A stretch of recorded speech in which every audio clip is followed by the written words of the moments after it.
Unene wa kurithi. Nimerithi unene kocha. Mimi familia yangu wote wanene. Mie sijui jamii yangu, ndugu zangu, ukoo wetu wote wanene. Mimi nimerithi unene.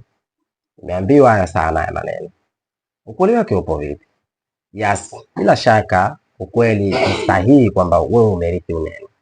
Wewe umechukua unene kutoka kwa mzee wako. Lakini kinachofuata ni nini? Baada ya hapo kosa ni lako. Ipo hivi, mama anamrithisha mwanawe homoni. Kama atakuwa na homoni ya cortisol nyingi, mama mtu atakuwa na wasiwasi, basi ni rahisi mtoto pia kupata hali ya wasiwasi, kiwemo baba, sababu ni issue ya genetics. Lakini mama mtu akiwa na glucose nyingi kwenye damu, hii mtoto mara nyingi hachukui kwa baba, anachukua kwa mama. Mtoto mama yake akiwa na glucose nyingi kwenye damu, kinachotokea ni nini? Kinachotokea, mtoto huyu anazaliwa akiwa na insulin nyingi kutokana na glucose kuwa nyingi. Kwa hiyo naye anachukua damu ya mamaye. Na athari yake ni nini? Huyu mtoto anaanza kunenepa mapema sana. Ndio maana sasa hivi watoto wengi wanazaliwa na unene mwingi kuliko kawaida. Na hili pia ndio linaleta tishio la visukari vya mapema mno tofauti na zamani. Sasa inakuwaje unene wa kurithi? Nimesema upo, lakini sikilize kwa makini.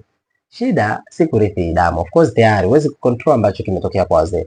Lakini shida ni yale yanayofanywa na wazee. Kumbuka, mzazi wako aliweza kuwa na hiyo sukari au hiyo glucose nyingi kwenye damu kwa sababu ya lishe yake. Na wewe unapozaliwa kwenye familia hiyo, kinachotokea hapo ni nini? Tayari na wewe unaenda kupitia kwenye mfumo ule ule ambao unapelekea insulin kuwa juu na mwili wako kuhifadhi mafuta. Full stop. Hii ndio sababu. Kwa hiyo haujarithi tu damu, umerithi tabia. Sasa hauwezi kubadili tukio lilotokea wakati uzazi wako unatungwa. Unaweza kubadili sasa. Nini ufanye? Anza kubadili tabia. Ziangalie tabia za wazee wako, nini kimewanenepesha, then kaa chini, rekebisha sahani yako. Utagundua ni sahani tu. Kwa hiyo kaa chini, wewe kaangalie wanachofanya nini. Angalia lifestyle yao, angalia lishe yao. Alafu utakuja kuniambia lishe yao ni ipi. Kabla hujaanza kulia ukasema mimi nimerithi unene siwezi kupungua, unaweza kupungua kwa sababu kilichokunenepesha ni sukari kuwa nyingi na insulin kuwa nyingi, kitu ambacho ulikipata kutoka kwa mzazi wako na wewe ukawa nacho. Lakini hichi kitu kinaweza kudhibitiwa na wewe. Maana unaweza kula milo ambayo itapunguza insulin na sukari itapungua. Hichi kitu unaweza ukakifanya. Lakini nyingine kwamba uzito pia unaweza ukabebwa kutokana na DNA, taarifa za mzazi wa kiume wa kike.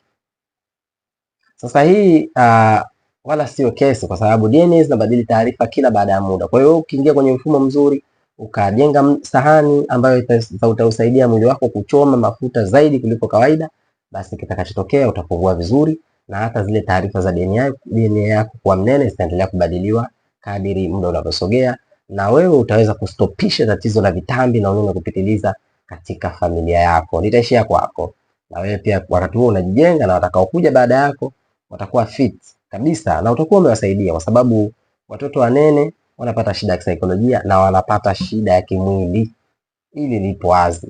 Hatusemi wembamba hawaumu, lakini watu wanene tuna shida zaidi au wana shida zaidi kimwili, kiakili na hata kiafya. Hao ndio tunawawekea chance kubwa ya maradhi kuliko watu ambao wana miili fit. Simaanishi wembamba aliyokonda, nasema watu ambao wana miili fit.